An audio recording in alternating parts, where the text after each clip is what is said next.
دیتے ہیں جبکہ ان کے دل اس بات سے ڈرتے رہتے ہیں کہ ان کو اپنے پروردگار کی طرف لوٹ کر جانا ہے۔ یہی لوگ نیکیوں میں جلدی کرتے ہیں اور یہی ان کے لیے آگے نکل جاتے ہیں، اور ہم کسی شخص کو اس کی طاقت سے زیادہ ذمہ دار نہیں بناتے، اور ہمارے پاس ایک کتاب ہے جو سچ سچ کہہ دیتی ہے، اور ان پر ظلم نہیں کیا جائے گا، اور تم تو ان کو سیدھے راستے کی طرف بلاتے ہو، اور جو لوگ آخرت پر ایمان نہیں لاتے وہ راستے سے الگ ہو رہے ہیں۔ اور وہی تو ہے جس نے تم کو زمین میں پیدا کیا اور اسی کی طرف تم سب جمع ہو کر جاؤ گے، اور وہی ہے جو زندگی بخشتا اور موت دیتا ہے، اور رات اور دن کا بدلتے رہنا اسی کا تصرف ہے۔ کیا تم سمجھتے نہیں؟ کہتے ہیں کہ جب ہم مر جائیں گے اور مٹی ہو جائیں گے اور ہڈیوں کے سوا کچھ نہ رہے گا تو کیا ہم پھر اٹھائے جائیں گے؟ یہ وعدہ ہم سے اور ہم سے پہلے ہمارے باپ دادا سے بھی ہوتا چلا آیا ہے۔ اجی یہ تو صرف اگلے لوگوں کی کہانیاں ہیں۔ کہو کہ اگر تم جانتے ہو تو بتاؤ کہ زمین اور جو کچھ زمین میں ہے سب کس کا مال ہے؟ جھٹ بول اٹھیں گے کہ اللہ کا۔ بات یہ ہے کہ ہم نے ان کے پاس حق پہنچا دیا ہے، اور ان کے پیچھے برزخ ہے جہاں وہ اس دن تک کہ دوبارہ اٹھائے جائیں گے رہیں گے۔ پھر جب سور پھونکا جائے گا تو نہ تو ان میں قرابتیں رہیں گی اور نہ ایک دوسرے کو پوچھیں گے۔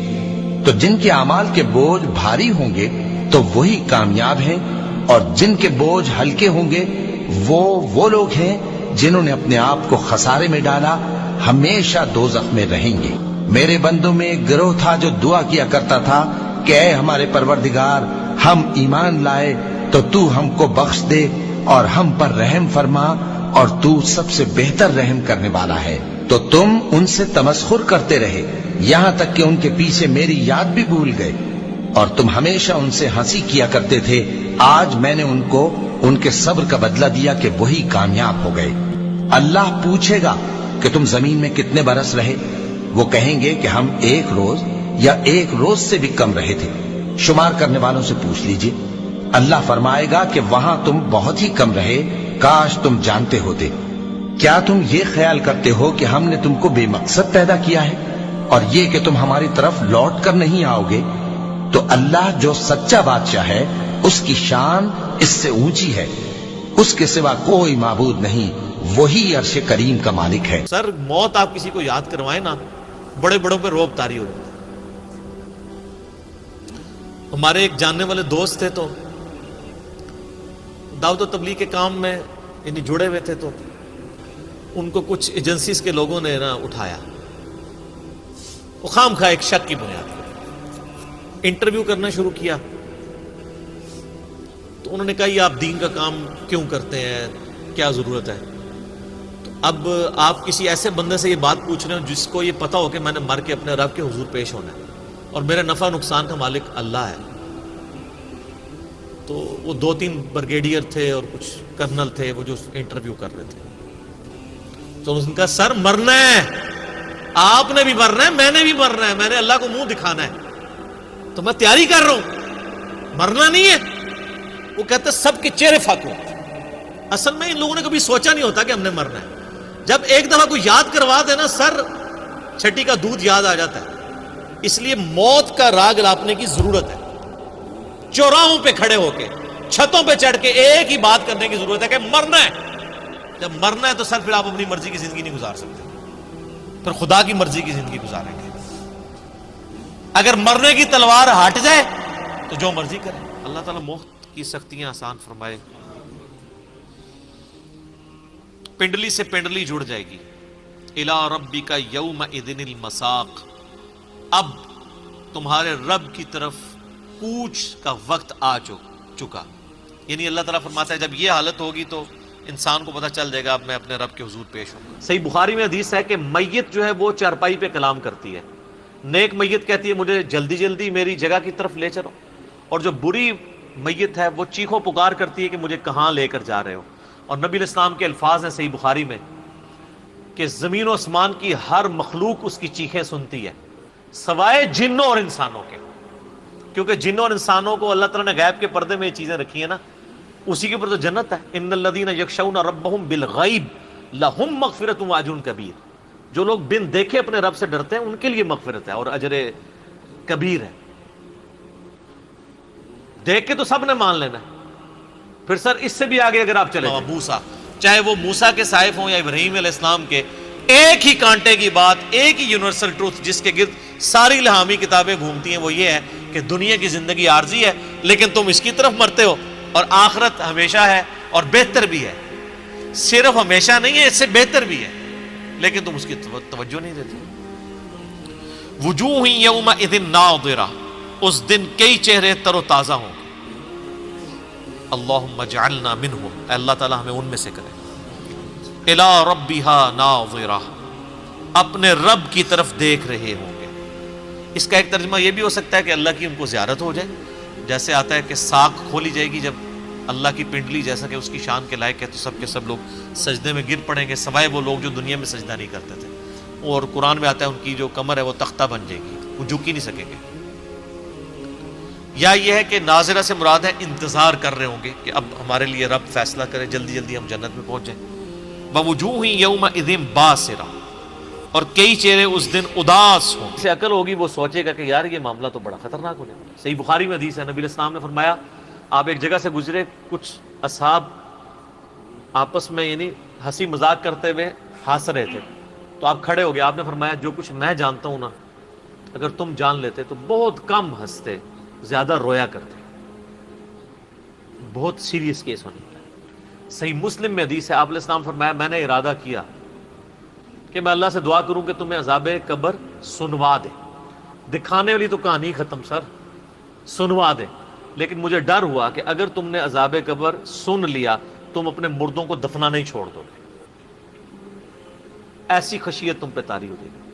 لیکن یہ اللہ تعالیٰ نے سب کچھ پردے میں رکھا ہے. تو میرے بھائیو، موت کے وقت انسان دو کیفیت میں ہوتا ہے، اور جب کوئی نیک آدمی اللہ تعالیٰ کے دربار میں اس کے جانے کا وقت آتا ہے، جب کوئی نیک مرد عورت کے جانے کا وقت آتا ہے، تو اس کے لیے بھی فرشتے آتے ہیں اور آ کر اس کو خوشخبری دیتے ہیں اور آ کر اس کو تسلی دیتے ہیں کہ آپ غم نہ کریں، پیچھے والے بھی آپ کو مل جائیں گے، آپ خوف نہ کریں، آگے آپ کے لیے سارے منزل آسان ہیں، جنت بھی تیار ہے اور رب بھی مہربان ہے.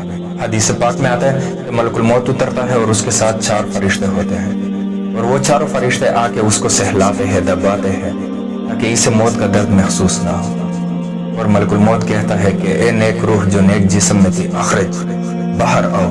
کیا کرو؟ آپ کو بشارت ہو، آپ کے لیے جنت تیار ہو چکی ہے، آپ کے لیے جنت کی تمام نعمتیں میسر ہو چکی ہے، اللہ آپ پہ راضی ہو چکے ہیں، اللہ آپ پہ خوش ہو چکے ہیں.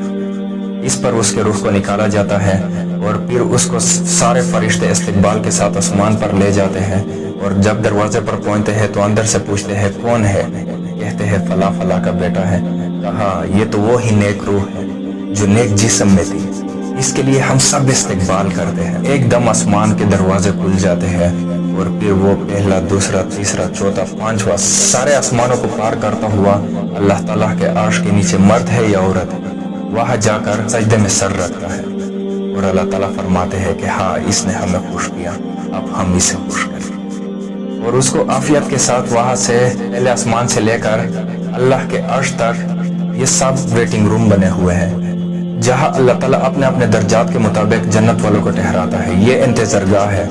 وقت ختم ہو جاتا ہے تو انتظار کی تکلیف ختم ہو جاتی ہے، وقت ختم تو انتظار کا احساس ختم اور ٹائم گزرنے کا احساس ختم. جیسے اصحاب کہف کو اللہ تعالیٰ نے غار میں داخل کر کے تو غار کے اندر سے وقت کو باہر نکال کر پھینک دیا. باہر 300 سال گزرے تھے اور اندر آدھا ہی دن گزرا تھا. اور جب وہ اٹھے ہیں تو 25 برس کا نوجوان 325 سال کی عمر میں نہیں اٹھا ہے، بلکہ وہ 25 سال کی عمر میں ہی اٹھا ہے. نہ ان کے ناخن بڑے ہیں، نہ ان کی مونچھیں بڑی ہے، نہ ان کی داڑیاں لمبی ہوئی ہے، حالانکہ وہ زندہ تھے، مر نہیں گئے تھے.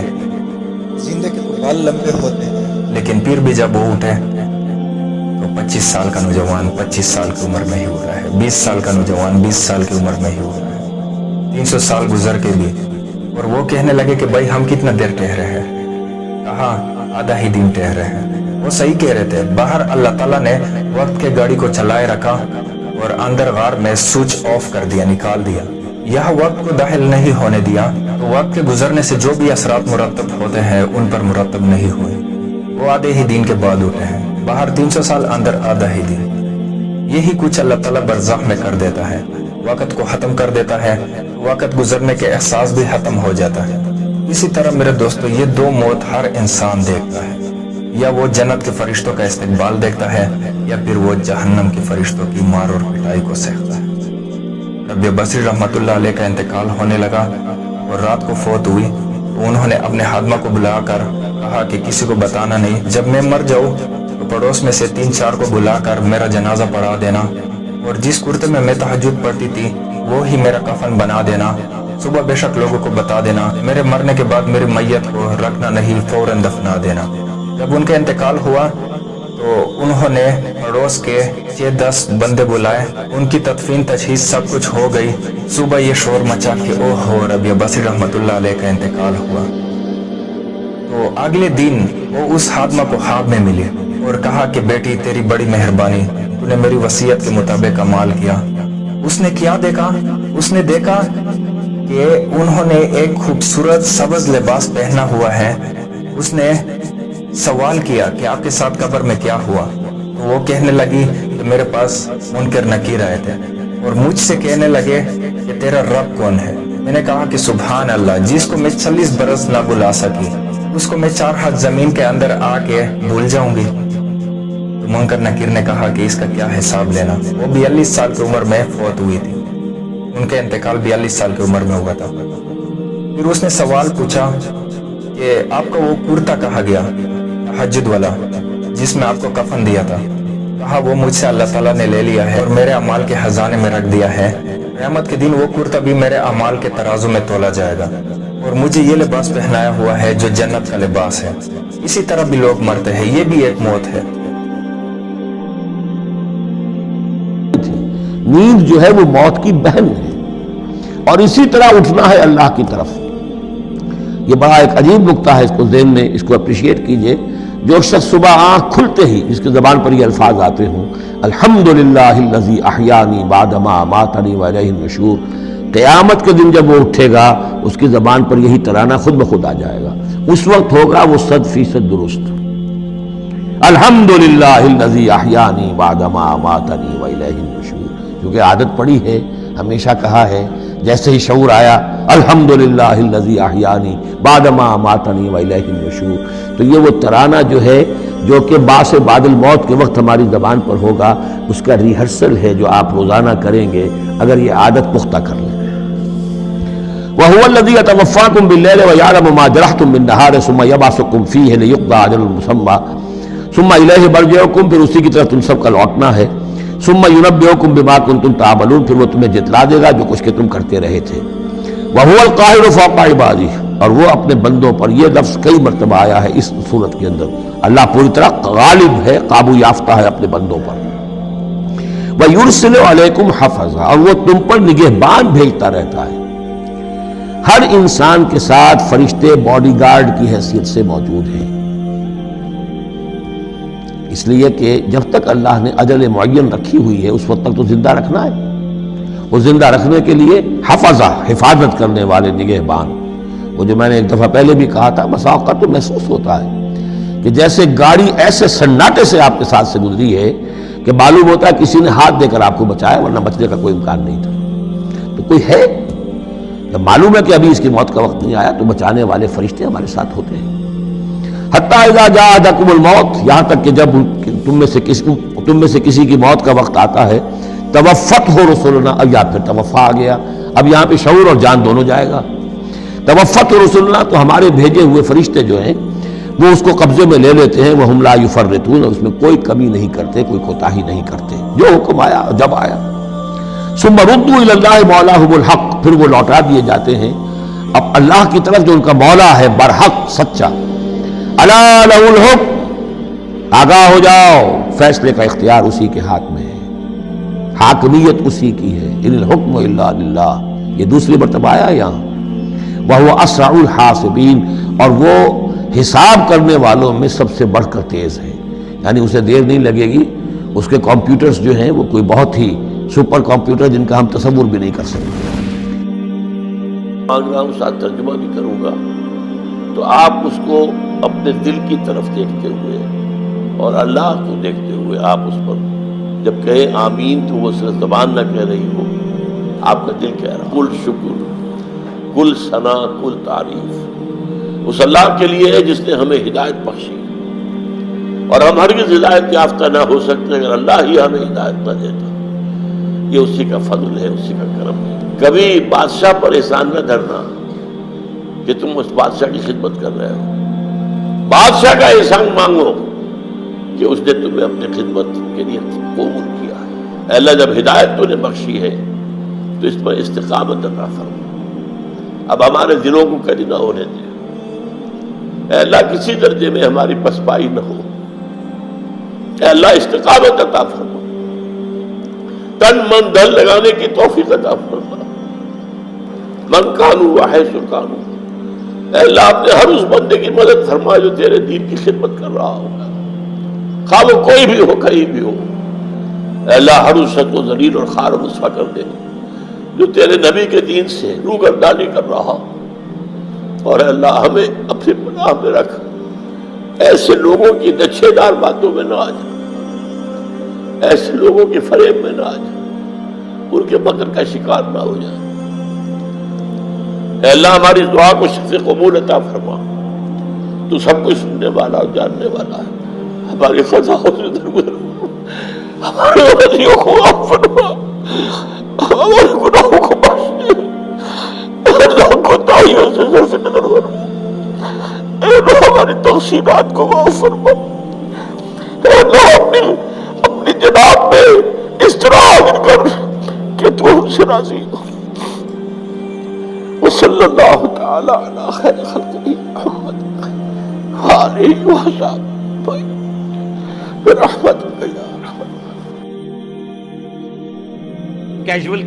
کیجول زندگی گزارنا شروع کرتے ہیں، بڑی سٹرکٹ تعلیمات۔ جامع ترمذی میں حدیث ہے کہ سیدنا عثمان غنی رضی اللہ تعالیٰ عنہ علیہ السلام کے بارے میں آتا ہے کہ وہ جب کبھی قبرستان جاتے ہیں تو اتنا روتے کہ ان کی داڑھی آنسوؤں سے تر ہو جاتی۔ تو صحابہ پوچھتے کہ آپ کے سامنے جب جہنم کا ذکر ہوتا ہے آپ پہ اتنی خشیت طاری نہیں ہوتی، لیکن قبرستان میں قبر کے سامنے یہ معاملات آپ کے ساتھ کیوں ہوتے؟